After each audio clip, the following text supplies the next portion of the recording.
O que a gente tem para comemorar nesse Dia Nacional dos Animais? O quê? Nós temos só em Campinas entre 25 a 30 mil cães em situação de rua. Gato a gente já perdeu conta, porque eu lembro do tempo que a gente tinha 142 colônias de gatos registradas na prefeitura. Hoje esse número já explodiu. Gato é muito mais difícil de a gente controlar. Os animais silvestres a gente não tem um atendimento aqui em Campinas, pelo menos, né? Nas outras cidades menores, menos ainda. Então não vejo muito o que a gente tem para comemorar. A gente tem que continuar uma luta dura, difícil, complicada, em que o principal problema que eu vejo é a falta de consciência das pessoas para cuidarem direito dos seus animais. Então, assim, eu tenho um cachorro que ele pode eventualmente escapar, eu tenho que colocar uma coleira com um número de telefone, porque se ele escapar tem que ter como encontrar. Se tem um gatinho, não deixar ir para a rua, porque ele vai causar um problema, uma hora dessa ele não vai voltar. Vai ser morto, vai ser atropelado, vai ter alguma maldade e tal. Então, se a gente não tiver a consciência das pessoas para entender isso, acontece o que acontece nos últimos dias em Campinas. Um monte de casos de cavalos e grandes animais, vacas, por exemplo, nas rodovias, nas avenidas de Campinas, causando problema por trânsito, correndo o risco de serem atropelados. Por quê? Porque tem gente na cidade querendo criar animais e não tem lugar para isso. Aqui não é lugar para isso. A zona urbana não é para isso. E as pessoas insistem, acham que está morando, sei lá, numa fazenda lá no Mato Grosso. Não é isso, gente, né? A gente precisa ter essa consciência. Eu lamento não ter uma boa notícia para comemorar. Não tem.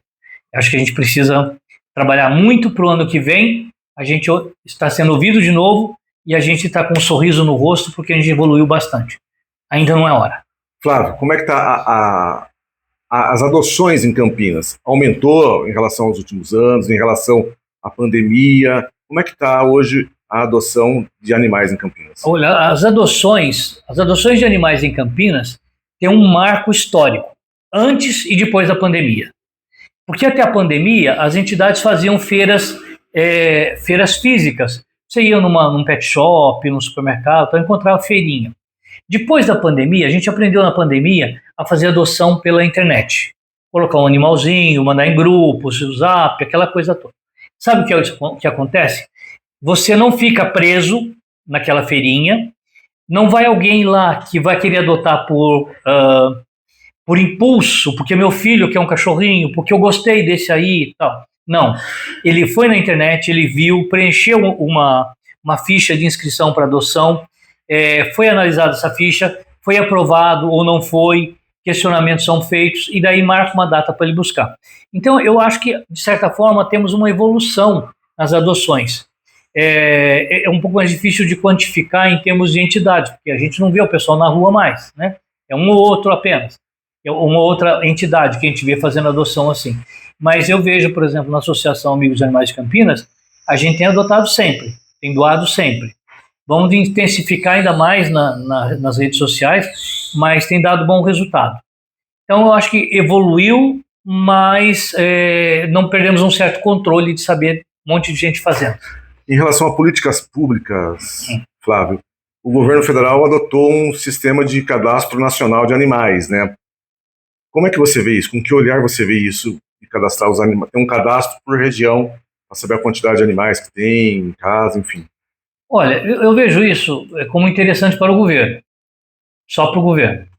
Para nós não vai refletir em nada, não vai ter política pública do governo federal para isso, não vai ter nada, até porque já não tem para a gente, então vai ter para animal, né? Então acho muito difícil, né, eles fazerem alguma coisa, a não ser ter um cadastro global dos animais no Brasil, né? Eu lembro quando se discutiu isso, se pensou, e pode em algum momento criar uma taxa, por exemplo, para quem tem animal? Pode. É viável? Não, não é viável, né? Até porque o último número que tem é de 1.300.000 animais cadastrados nesse Cadastro Nacional de Animais. 1.300.000 não é nada. Campinas a gente tem quase perto disso, uma cidade, né? Então não vejo assim, não é tão cedo que isso vai ser importante para a gente, não. E no campo regional, aqui na região de Campinas, quais são as políticas públicas que poderiam ajudar no cuidado desses animais, enfim? Pois é, né? Na região de Campinas, falta a integração das prefeituras, né? Mesmo na região metropolitana de Campinas, que são 20 cidades, a gente não vê nas reuniões dos prefeitos, dos vereadores, tal, estabelecer um grupo de trabalho para políticas públicas. Porque os políticos não entenderam ainda que os animais não conhecem fronteira de município, né? Você vê, olha, a Americana está grudadinha com Santa Bárbara e com Nova Odessa, e com Sumaré de leve. Campinas está conurbada com Valinhos. Montemor está grudadinho em Campinas, que a gente não sabe se a sua rua já está em Montemor.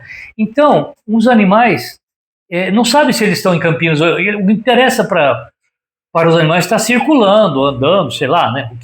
Então, o que falta é uma integração de saber cidades conversarem e fazer programas conjuntos. Vamos fazer um programa de castração conjunto? Beleza.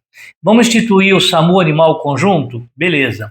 Eu tenho medo, e acho que isso é comum nas autoridades também, quando você cria uma estrutura muito boa numa cidade, aí começam a abandonar animais naquela cidade. Isso é comum. Como, por exemplo, você tem uma política para morador de rua, aí as outras cidades vêm para despejar moradores de rua naquela cidade. Para animais é a mesma coisa. Você vê, a gente tem o hospital da Unicamp, que é excelente, tem gente até do Mato Grosso para atender aqui, tem todo o direito. Os animais também teriam direito se fizesse alguma coisa mais estruturada em Campinas. Mas não é justo Jaguariúna, Pedreira, Montemor, Paulínia, enfim, todas as nossas cidades aqui estarem trabalhando em projetos comuns para a gente ter melhorias. Eu acho que falta essa integração, falta essa visão aos prefeitos e vereadores da nossa região.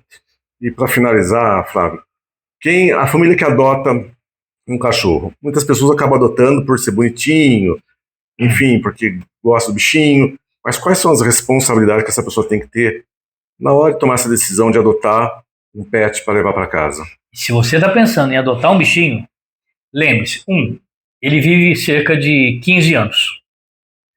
Então, você tem um compromisso sério durante 15 anos.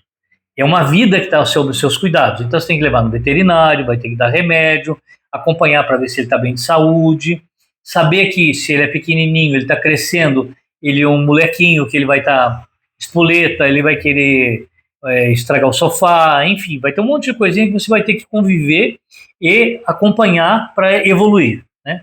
E depois, e aí vem o triste, depois de 15 anos, 10, 12, 15 anos, ele fica velhinho e você vai sofrer de ver que ele está velhinho e que ele vai partir. E você fica, porque a gente pode ter 4, 5, sei lá, animais em sequência de 15 anos, 15 anos. Então, mas cada um que a gente perde é um pedacinho da gente que vai junto e dói. Então esteja preparado, mas sempre para ajudar. E sempre que ele puder ajudar um animal que não tem um lar, é muito melhor, porque daí você recuperou uma vida. Fechou.